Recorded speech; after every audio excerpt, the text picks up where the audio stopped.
প্রথমে আমি টাকি মাছটা সেদ্ধ করে কাটা ছাড়িয়ে নিয়েছি।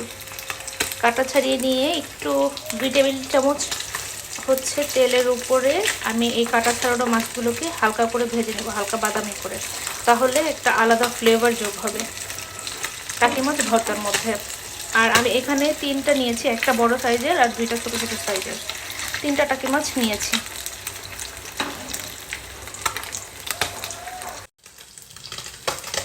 এখন দেখেন একটু হালকা বাদামি হয়েছে। এর মধ্যে এখন আমি দিয়ে দিব হচ্ছে কাঁচামরিচ। আমি একটু ঝাল বেশি পছন্দ করি, সেজন্য একটু বেশি করে রসুন কাঁচামরিচটা দিয়েছি। এখানে একটু পেঁয়াজও দিচ্ছি। পেঁয়াজটা হচ্ছে ধরেন 3টি পেঁয়াজ, মিডিয়াম সাইজের 3টি পেঁয়াজ দিয়েছি। একটা গোটা রসুন, বড় সাইজের রসুনগুলো একটা গোটা রসুন দিয়েছি। এবং এখানে আপনার কাঁচামরিচটা আপনার স্বাদ মতো হতে হবে, আপনার ইচ্ছা মতো আপনি কাঁচামরিচ দিবেন, যে পরিমাণ ঝাল খান সেই অনুযায়ী কাঁচামরিচ দিয়ে দিবেন। এগুলো সব একসাথে দিয়ে একটু নেড়ে চেড়ে নিতে হবে।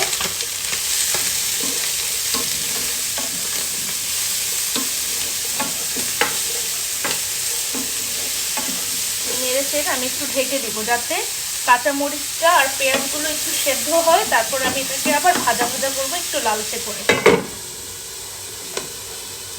চুলার আঁচটা লো ফ্লেমে দিয়ে দিচ্ছি। লো ফ্লেমে দিলে হবে কি, মানে জিনিসটা ভালোভাবে সেদ্ধ হবে। একটু দেখে নিই কেমন হলো। এই যে এটা একটু সিদ্ধ হয়ে এসেছে, পেঁয়াজটা সফট হয়ে গেছে। এখন আমি এই পর্যায়ে এটার মধ্যে দিয়ে দেব ধনেপাতা। ধনেপাতাটা আপনারা চাইলে স্কিপ করতে পারেন, বাট আমি দিচ্ছি, আমার এখানে একটু ধনেপাতা ছিল কুচি করা, তো একটু ধনেপাতা দিয়ে করছি। ধনেপাতা ছাড়াও করতে পারবেন। এটা দিয়ে করছি, সাথে দিয়ে দিব হচ্ছে, না এখন কিছু দিব না, একটু ঢেকে রাখবো, একটু নেড়ে ঢেকে রাখবো।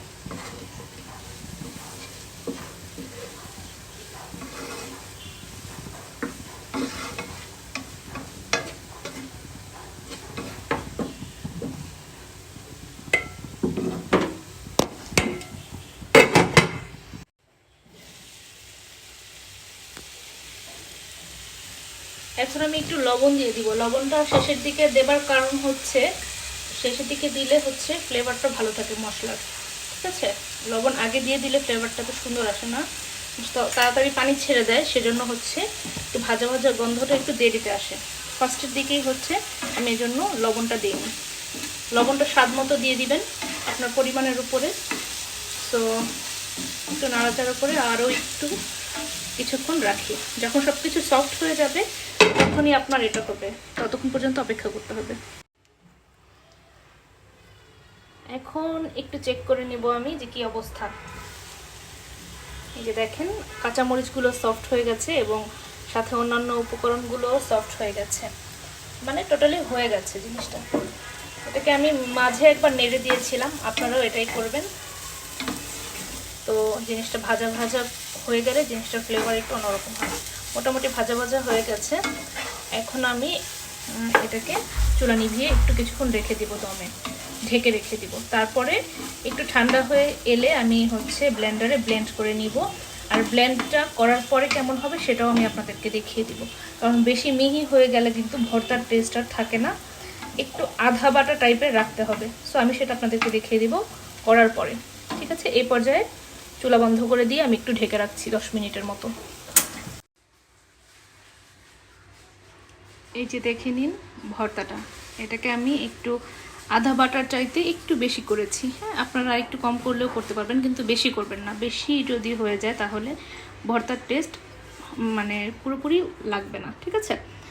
তো এই ছিল আমার টাকি মাছের ভর্তা। বাসায় ট্রাই করে দেখবেন, গরম ভাতের সাথে দারুণ লাগবে।